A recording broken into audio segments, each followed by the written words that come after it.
KaraokeBooks. The Valley of Fear. Written by Arthur Conan Doyle.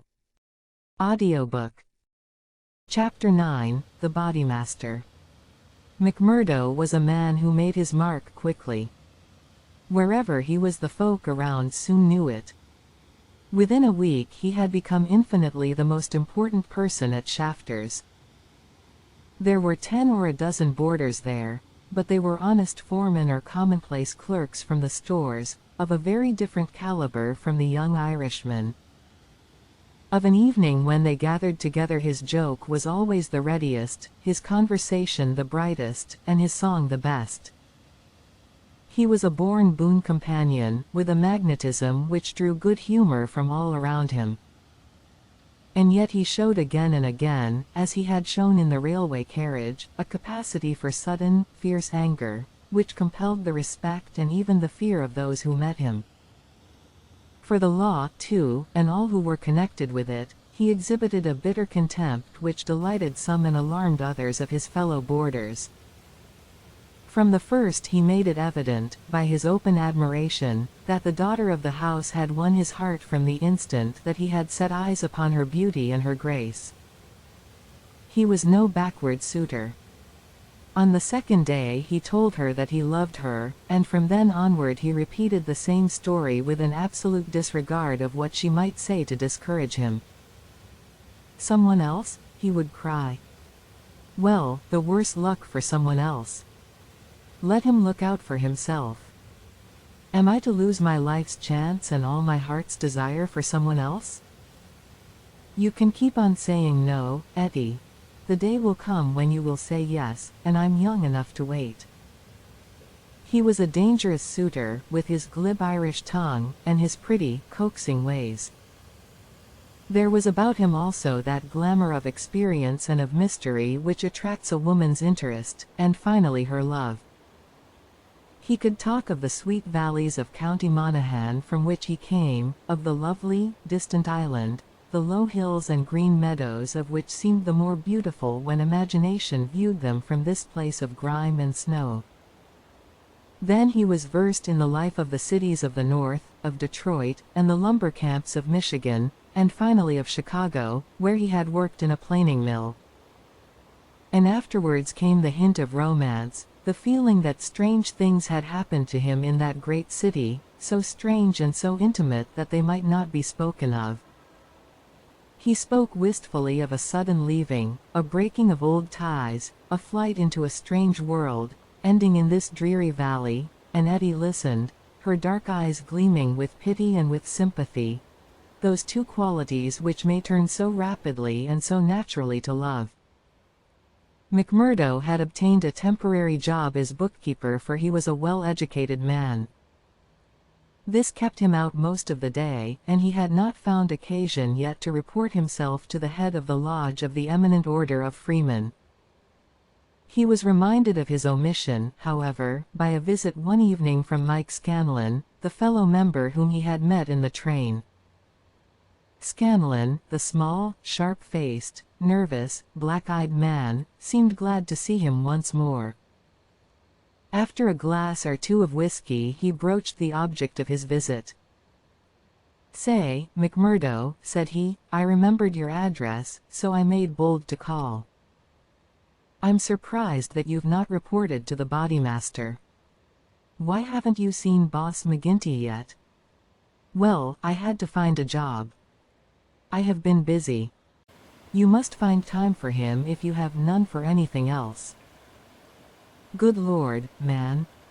You're a fool not to have been down to the Union House and registered your name the first morning after you came here. If you run against him, well, you mustn't, that's all." McMurdo showed mild surprise. "I've been a member of the lodge for over 2 years, Scanlon, but I never heard that duties were so pressing as all that." "Maybe not in Chicago. Well, it's the same society here." "Is it?" Scanlon looked at him long and fixedly. There was something sinister in his eyes. "Isn't it? You'll tell me that in a month's time. I hear you had a talk with the patrolman after I left the train." How did you know that? Oh, it got about. Things do get about for good and for bad in this district. Well, yes. I told the hounds what I thought of them. By the Lord, you'll be a man after McGinty's heart. What, does he hate the police too? Scanlon burst out laughing. You go and see him, my lad, said he as he took his leave. It's not the police but you that he'll hate if you don't.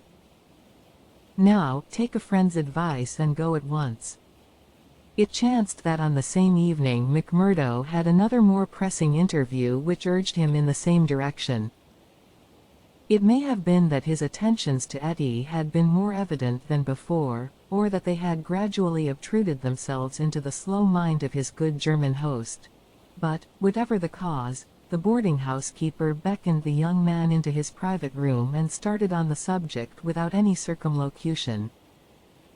It seems to me, mister, said he, that you are gettin' set on my Etty. Ain't that so, or am I wrong? Yes, that is so, the young man answered. Vell, I vant to tell you right now that it ain't no manner of use. There's someone slipped in afore you. She told me so. Vell, you can lay that she told you truth. But did she tell you who it vas? No, I asked her, but she wouldn't tell. I dare say not, the leetle baggage. Perhaps she did not wish to frighten you avay. Frighten. McMurdo was on fire in a moment. Ah, yes, my friend. You need not be ashamed to be frightened of him. It is Teddy Baldwin. And who the devil is he? He is a boss of scorers. Scorers. I've heard of them before. It's scorers here and scorers there, and always in a whisper. What are you all afraid of? Who are the scorers? The boarding-house keeper instinctively sank his voice, as everyone did who talked about that terrible society. The scorers, said he, are the eminent order of freemen. The young man stared. Why, I am a member of that order myself. You. I vould never have had you in my house if I had known it, not if you veer to pay me $100 a week. What's wrong with the order? It's for charity and good fellowship. The rules say so. Maybe in some places. Not here. What is it here? It's a murder society, that's that it is. McMurdo laughed incredulously. How can you prove that? He asked. Prove it? Are there not 50 murders to prove it? That about Millman and Van Shorst, and the Nicholson family, and old Mr. Hyam, and little Billy James, and the others? Prove it. Is there a man or a woman in this valley that does not know it? See here, said McMurdo earnestly. I want you to take back what you've said, or else make it good. One or the other you must do before I quit this room. Put yourself in my place. Here am I, a stranger in the town. I belong to a society that I know only as an innocent one. You'll find it through the length and breadth of the states, but always as an innocent one. Now, when I am counting upon joining it here, you tell me that it is the same as a murder society called the Scorers. I guess you owe me either an apology or else an explanation, Mr. Shafter. I can but tell you that the whole world knows, mister. The bosses of the one are the bosses of the other. If you offend the one, it is the other that will strike you. We have proved it too often. That's just gossip. I want proof, said McMurdo. If you live here long you will get your proof. But I forget that you are yourself one of them. You will soon be as bad as the rest. But you will find other lodgings, mister. I cannot have you here. Is it not bad enough that one of these people come courting my Etty, and that I dare not turn him down, but that I should have another for my boarder? Yes, indeed, you shall not sleep here after tonight. McMurdo found himself under sentence of banishment both from his comfortable quarters and from the girl whom he loved. He found her alone in the sitting room that same evening, and he poured his troubles into her ear. "Sure, your father is after giving me notice," he said. "It's little I would care if it was just my room, but indeed, Etty, though it's only a week that I've known you, you are the very breath of life to me, and I can't live without you." "Oh, hush, Mr. McMurdo, don't speak so," said the girl. "I have told you, have I not, that you are too late? There is another, and if I have not promised to marry him at once, at least I can promise no one else. Suppose I had been first, Etty, would I have had a chance?" The girl sank her face into her hands. "I wish to heaven that you had been first," she sobbed. McMurdo was down on his knees before her in an instant. "For God's sake, Etty, let it stand at that," he cried.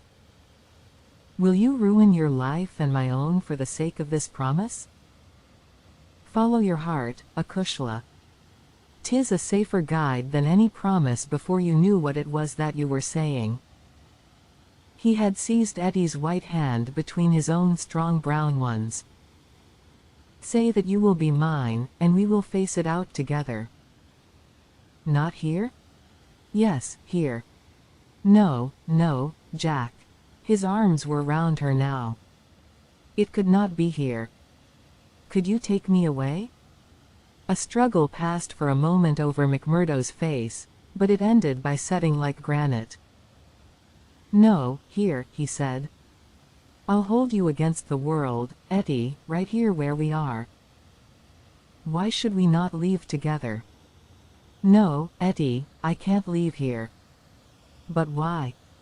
"I'd never hold my head up again if I felt that I had been driven out. Besides, what is there to be afraid of? Are we not free folks in a free country? If you love me, and I you, who will dare to come between?" "You don't know, Jack. You've been here too short a time. You don't know this Baldwin. You don't know McGinty and his scorers." "No, I don't know them, and I don't fear them, and I don't believe in them," said McMurdo. "I've lived among rough men, my darling, and instead of fearing them it has always ended that they have feared me, always, Etty. It's mad on the face of it. If these men, as your father says, have done crime after crime in the valley, and if everyone knows them by name, how comes it that none are brought to justice? You answer me that, Etty. Because no witness dares to appear against them. He would not live a month if he did. Also because they have always their own men to swear that the accused one was far from the scene of the crime. But surely, Jack, you must have read all this. I had understood that every paper in the United States was writing about it." "Well, I have read something, it is true, but I had thought it was a story. Maybe these men have some reason in what they do. Maybe they are wronged and have no other way to help themselves."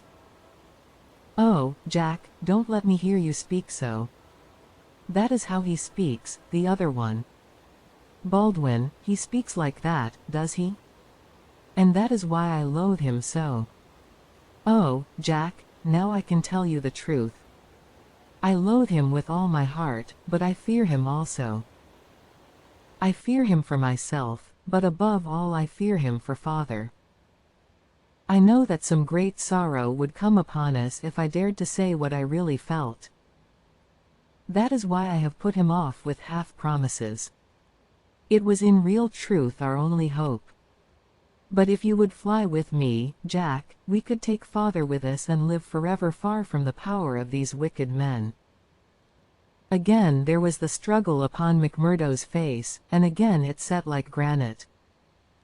"No harm shall come to you, Etty, nor to your father either. As to wicked men, I expect you may find that I am as bad as the worst of them before we're through." "No, no, Jack. I would trust you anywhere." McMurdo laughed bitterly. Good Lord! How little you know of me. Your innocent soul, my darling, could not even guess what is passing in mine. But, hello, who's the visitor? The door had opened suddenly, and a young fellow came swaggering in with the air of one who is the master. He was a handsome, dashing young man of about the same age and build as McMurdo himself. Under his broad-brimmed black felt hat, which he had not troubled to remove, a handsome face with fierce, domineering eyes and a curved hawk-bill of a nose looked savagely at the pair who sat by the stove. Etty had jumped to her feet full of confusion and alarm. "I'm glad to see you, Mr. Baldwin," said she. "You're earlier than I had thought. Come and sit down." Baldwin stood with his hands on his hips looking at McMurdo. "Who is this?" he asked curtly. "It's a friend of mine, Mr. Baldwin, a new boarder here." "Mr. McMurdo, may I introduce you to Mr. Baldwin?" The young men nodded in surly fashion to each other. "Maybe Miss Etty has told you how it is with us," said Baldwin. "I didn't understand that there was any relation between you." "Didn't you? Well, you can understand it now. You can take it from me that this young lady is mine, and you'll find it a very fine evening for a walk." "Thank you, I am in no humor for a walk." "Aren't you?" The man's savage eyes were blazing with anger. "Maybe you are in a humor for a fight, Mr. Boarder." "That I am," cried McMurdo, springing to his feet. "You never said a more welcome word. For God's sake, Jack." "Oh, for God's sake," cried poor, distracted Etty. "Oh, Jack, Jack, he will hurt you." "Oh, it's Jack, is it?" said Baldwin with an oath. "You've come to that already, have you? Oh, Ted, be reasonable, be kind. For my sake, Ted, if ever you loved me, be big-hearted and forgiving. I think, Etty, that if you were to leave us alone we could get this thing settled," said McMurdo quietly. "Or maybe, Mr. Baldwin, you will take a turn down the street with me.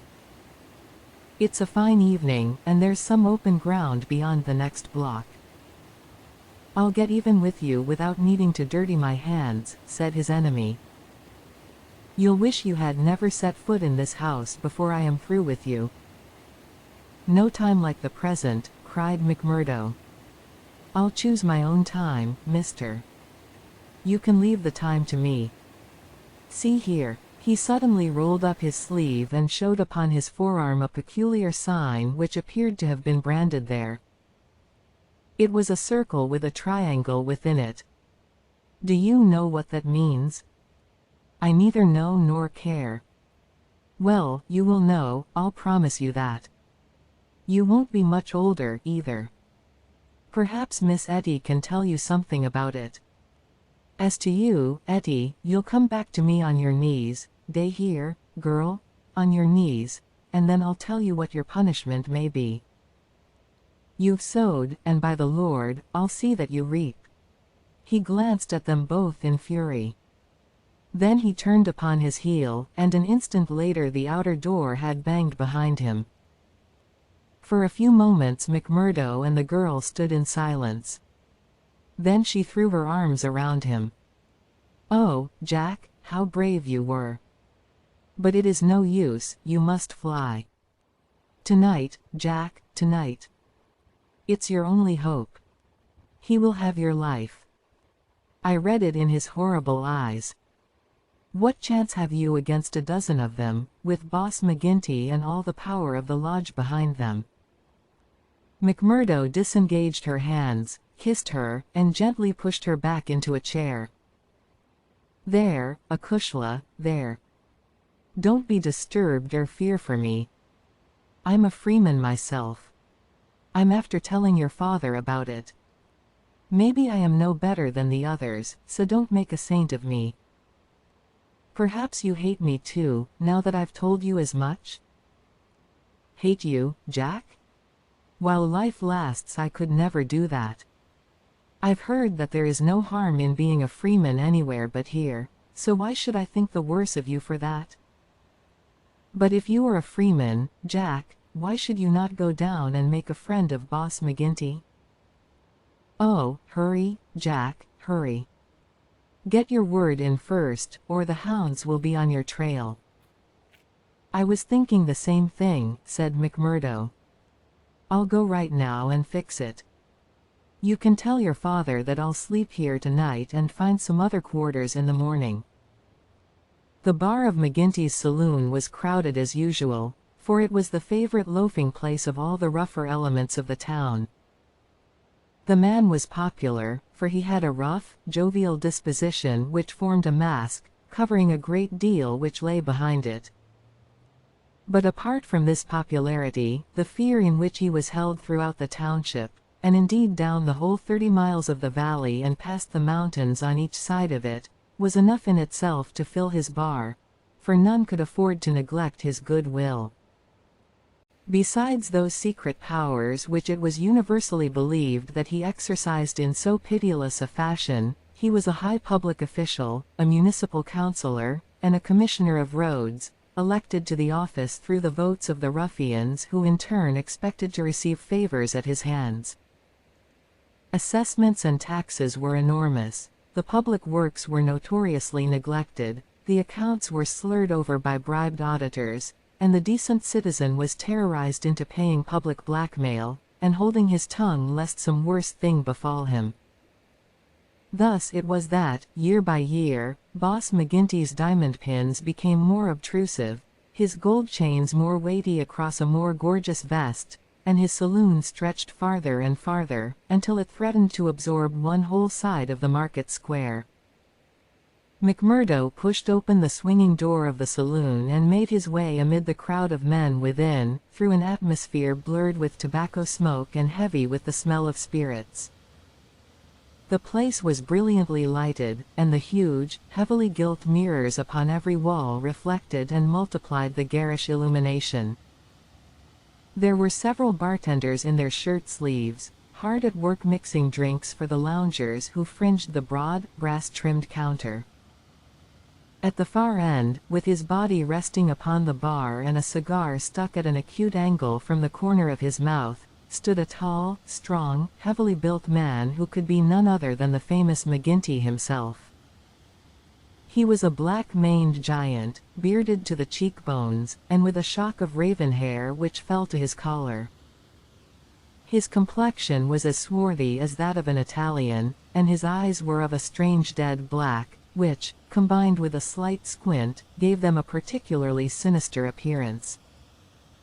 All else in the man, his noble proportions, his fine features, and his frank bearing, fitted in with that jovial, man-to-man manner which he affected. Here, one would say, is a bluff, honest fellow, whose heart would be sound however rude his outspoken words might seem. It was only when those dead, dark eyes, deep and remorseless, were turned upon a man that he shrank within himself, feeling that he was face to face with an infinite possibility of latent evil, with a strength and courage and cunning behind it which made it 1,000 times more deadly. Having had a good look at his man, McMurdo elbowed his way forward with his usual careless audacity, and pushed himself through the little group of courtiers who were fawning upon the powerful boss, laughing uproariously at the smallest of his jokes. The young stranger's bold gray eyes looked back fearlessly through their glasses at the deadly black ones which turned sharply upon him. "Well, young man, I can't call your face to mind. I'm new here, Mr. McGinty. You are not so new that you can't give a gentleman his proper title." "He's Councillor McGinty, young man," said a voice from the group. "I'm sorry, Councillor. I'm strange to the ways of the place. But I was advised to see you." "Well, you see me. This is all there is. What do you think of me?" "Well, it's early days. If your heart is as big as your body, and your soul as fine as your face, then I'd ask for nothing better," said McMurdo. "By gar. "You've got an Irish tongue in your head anyhow," cried the saloon keeper, not quite certain whether to humor this audacious visitor or to stand upon his dignity. "So you are good enough to pass my appearance?" "Sure," said McMurdo. "And you were told to see me?" "I was." "And who told you?" "Brother Scanlon of Lodge 341, Vermissa." "I drink your health, counselor, and to our better acquaintance." He raised a glass with which he had been served to his lips and elevated his little finger as he drank it. McGinty, who had been watching him narrowly, raised his thick black eyebrows. "Oh, it's like that, is it?" said he. "I'll have to look a bit closer into this, Mr. McMurdo." "A bit closer, Mr. McMurdo, for we don't take folk on trust in these parts, nor believe all we're told neither. Come in here for a moment, behind the bar." There was a small room there, lined with barrels. McGinty carefully closed the door, and then seated himself on one of them, biting thoughtfully on his cigar and surveying his companion with those disquieting eyes. For a couple of minutes he sat in complete silence. McMurdo bore the inspection cheerfully, one hand in his coat pocket, the other twisting his brown mustache. Suddenly McGinty stooped and produced a wicked-looking revolver. "See here, my joker," said he, "if I thought you were playing any game on us, it would be short work for you." "This is a strange welcome," McMurdo answered with some dignity, "for the bodymaster of a lodge of freemen to give to a stranger brother." "Aye, but it's just that same that you have to prove," said McGinty, "and God help you if you fail." "Where were you made?" "Lodge 29, Chicago." "When?" "June 24, 1872. "What bodymaster?" "James H. Scott." "Who is your district ruler?" "Bartholomew Wilson." You seem glib enough in your tests." "What are you doing here?" "Working, the same as you, but a poorer job." "You have your back answer quick enough." "Yes, I was always quick of speech." "Are you quick of action?" "I have had that name among those that knew me best." "Well, we may try you sooner than you think. Have you heard anything of the lodge in these parts?" "I've heard that it takes a man to be a brother." "True for you, Mr. McMurdo. Why did you leave Chicago?" "I'm damned if I tell you that." McGinty opened his eyes. He was not used to being answered in such fashion, and it amused him. "Why won't you tell me?" "Because no brother may tell another a lie." "Then the truth is too bad to tell?" "You can put it that way if you like. See here, mister, you can't expect me, as bodymaster, to pass into the lodge a man for whose past he can't answer." McMurdo looked puzzled. Then he took a worn newspaper cutting from an inner pocket. "You wouldn't squeal on a fellow?" said he. "I'll wipe my hand across your face if you say such words to me," cried McGinty hotly. "You are right, counselor," said McMurdo meekly. "I should apologize. I spoke without thought. Well, I know that I am safe in your hands. Look at that clipping." McGinty glanced his eyes over the account of the shooting of one Jonas Pinto, in the Lake Saloon, Market Street, Chicago, in the New Year week of 1874. "Your work?" he asked, as he handed back the paper. McMurdo nodded.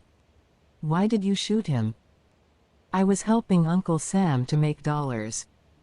Maybe mine were not as good gold as his, but they looked as well and were cheaper to make.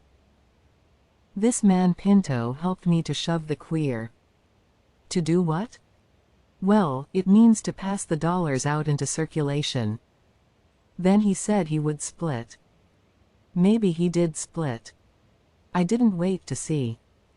I just killed him and lighted out for the coal country." "Why the coal country?"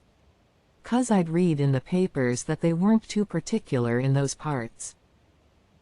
McGinty laughed. You were first a coiner and then a murderer, and you came to these parts because you thought you'd be welcome. That's about the size of it, McMurdo answered. Well, I guess you'll go far. Say, can you make those dollars yet? McMurdo took half a dozen from his pocket. Those never passed the Philadelphia Mint, said he. You don't say? McGinty held them to the light in his enormous hand, which was hairy as a gorilla's. I can see no difference. Gar. You'll be a mighty useful brother, I'm thinking. We can do with a bad man or two among us, friend McMurdo, for there are times when we have to take our own part. We'd soon be against the wall if we didn't shove back at those that were pushing us. Well, I guess I'll do my share of shoving with the rest of the boys. You seem to have a good nerve. You didn't squirm when I shoved this gun at you. It was not me that was in danger. Who then? It was you, counselor. McMurdo drew a cocked pistol from the side pocket of his pea jacket. I was covering you all the time. I guess my shot would have been as quick as yours. By gar. McGinty flushed an angry red and then burst into a roar of laughter. Say, we've had no such holy terror come to hand this many a year. I reckon the lodge will learn to be proud of you. Well, what the hell do you want? And can't I speak alone with a gentleman for 5 minutes but you must butt in on us? The bartender stood abashed. I'm sorry, counselor, but it's Ted Baldwin. He says he must see you this very minute.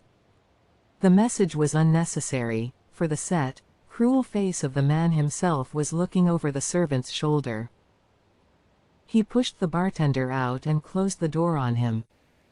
So, said he with a furious glance at McMurdo, you got here first, did you? I've a word to say to you, counselor, about this man. Then say it here and now before my face, cried McMurdo. I'll say it at my own time, in my own way. Tut. Tut, said McGinty, getting off his barrel. This will never do. We have a new brother here, Baldwin, and it's not for us to greet him in such fashion. Hold out your hand, man, and make it up.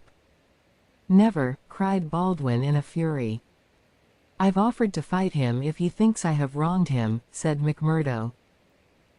I'll fight him with fists, or, if that won't satisfy him, I'll fight him any other way he chooses. Now, I'll leave it to you, counselor, to judge between us as a bodymaster should. What is it, then? A young lady. She's free to choose for herself. Is she? Cried Baldwin. As between two brothers of the lodge I should say that she was, said the boss. Oh, that's your ruling, is it? Yes, it is, Ted Baldwin, said McGinty, with a wicked stare. Is it you that would dispute it? You would throw over one that has stood by you this 5 years in favor of a man that you never saw before in your life?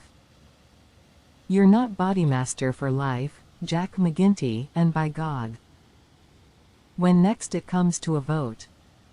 The counselor sprang at him like a tiger. His hand closed round the other's neck, and he hurled him back across one of the barrels. In his mad fury he would have squeezed the life out of him if McMurdo had not interfered. Easy, counselor. For heaven's sake, go easy, he cried, as he dragged him back. McGinty released his hold, and Baldwin, cowed and shaken, gasping for breath, and shivering in every limb, as one who has looked over the very edge of death, sat up on the barrel over which he had been hurled. You've been asking for it this many a day, Ted Baldwin, now you've got it, cried McGinty, his huge chest rising and falling. Maybe you think if I was voted down from bodymaster you would find yourself in my shoes. It's for the lodge to say that. But so long as I am the chief I'll have no man lift his voice against me or my rulings. I have nothing against you, mumbled Baldwin, feeling his throat. Well, then, cried the other, relapsing in a moment into a bluff joviality, we are all good friends again and there's an end to the matter. He took a bottle of champagne down from the shelf and twisted out the cork. See now, he continued, as he filled 3 high glasses. Let us drink the quarreling toast of the lodge. After that, as you know, there can be no bad blood between us. Now, then the left hand on the apple of my throat. I say to you, Ted Baldwin, what is the offense, sir? The clouds are heavy, answered Baldwin. But they will forever brighten. And this I swear. The men drank their glasses, and the same ceremony was performed between Baldwin and McMurdo. There, cried McGinty, rubbing his hands. That's the end of the black blood. You come under lodge discipline if it goes further, and that's a heavy hand in these parts, as Brother Baldwin knows, and as you will damn soon find out, Brother McMurdo, if you ask for trouble. Faith, I'd be slow to do that, said McMurdo. He held out his hand to Baldwin. I'm quick to quarrel and quick to forgive. It's my hot Irish blood, they tell me. But it's over for me, and I bear no grudge. Baldwin had to take the proffered hand, for the baleful eye of the terrible boss was upon him. But his sullen face showed how little the words of the other had moved him. McGinty clapped them both on the shoulders. Tut! These girls, he cried. To think that the same petticoats should come between 2 of my boys. It's the devil's own luck. Well, it's the Colleen inside of them that must settle the question, for it's outside the jurisdiction of a bodymaster, and the Lord be praised for that. We have enough on us, without the women as well. You'll have to be affiliated to Lodge 341, Brother McMurdo. We have our own ways and methods, different from Chicago. Saturday night is our meeting, and if you come then, we'll make you free forever of the Vermissa Valley. If you liked what you heard, please subscribe to the channel.